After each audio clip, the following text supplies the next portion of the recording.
আজি শুক্ৰবাৰ, শুভ শুক্ৰবাৰ, সুপ্ৰভাত সকলোলৈ জনালোঁ মই দীপিকা বৰাই। আৰু জয় মা সন্তোষী, এয়া জয় মা সন্তোষীৰ প্ৰতিচ্ছবি। আৰু জয় মা সন্তোষীক দেখিবলৈ প্ৰায় দুৰ্গা মাৰ দৰেই লাগিছে, কিয়নো দুৰ্গা মাৰ যি 10 অৱতাৰ, 10টা ৰূপ আছে, সেই ৰূপৰ ভিতৰত সন্তোষী মা পৰে, সৰস্বতী মা, লক্ষী মা, দুৰ্গা মাৰ যি 10 অৱতাৰ, সেয়া শীতলা মা, মনসা মা, সন্তোষী মা, মানে 10গৰাকী মাৰ ৰূপত এগৰাকীয়ে 10টা ৰূপত আমি দেখিবলৈ পাওঁ প্ৰতিচ্ছবি। আৰু এই সন্তোষী মাক শুক্ৰবাৰে মানুহে পূজা কৰে, বিশেষকৈ মহিলাসকলে সন্তোষী মাক শুক্ৰবাৰে পূজা কৰে বুলি জনা যায়।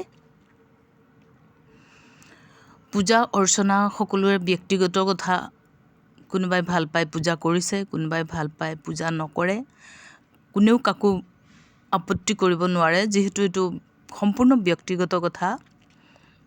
কোনোবাই পূজা কৰি ভাল পায়, কোনোবাই পূজা কৰি ভাল নাপায়। গতিকে যিসকলে পূজা কৰে, বিশেষকৈ শুক্ৰবাৰে মা সন্তোষীক পূজা কৰা হয় বুলি জনা যায়।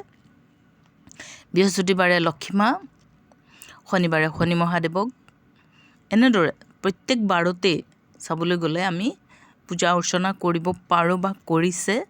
আৰু কিছুমানে হয়তো নকৰে, যোনে বিশ্বাস নকৰে তেওঁলোকে অন্ধবিশ্বাস বুলি ভাবে। সকলো ব্যক্তিগত কথা, নিজৰ নিজৰ ওপৰত নিজৰ নিজৰ অনুভৱৰ কথা বা নিজৰ নিজৰ মানসিকতাৰ কথা ওপৰত নিৰ্ভৰ কৰে।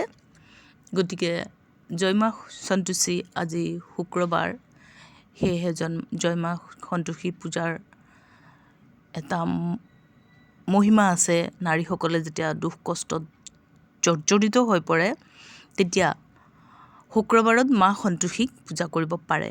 পূজা কৰিলে মানে মনত শান্তি পোৱা যায়, লগতে কিছুমান নিজৰ ওপৰতে এটা আত্মবিশ্বাস আহি পৰে যে মা সন্তোষী মা মোৰ লগত আছে, মোক ৰক্ষা কৰিব, বিপদৰ পৰা উদ্ধাৰ কৰিব, এনেধৰণৰ কথা। গতিকে মা সন্তোষী মাক মহিলাসকলে যেতিয়া বহুত কষ্ট পায়, বহুত দুখ কষ্টত জৰ্জৰিত হৈ পৰে, তেতিয়া মা সন্তোষী মাক পূজা কৰিব লাগে বা পূজা কৰে। এনেই মঠ মন্দিৰ বিচাৰি বিচাৰি ঘূৰি ফুৰিব কোনো প্ৰয়োজন নাই। যদিহে প্ৰতিমাটো মনতে ভাবি ভক্তি সহকাৰে প্ৰাৰ্থনা কৰে বা ধ্যান কৰে, তেতিয়াই পোৱা যায়। মঠ মন্দিৰ যাব লাগে, নাযাব নালাগে বুলি কোৱা নাই, যাব লাগে, কিয়নো ভ্ৰমণো এটা শিক্ষাৰে বা অভিজ্ঞতাৰ এটা অংগ।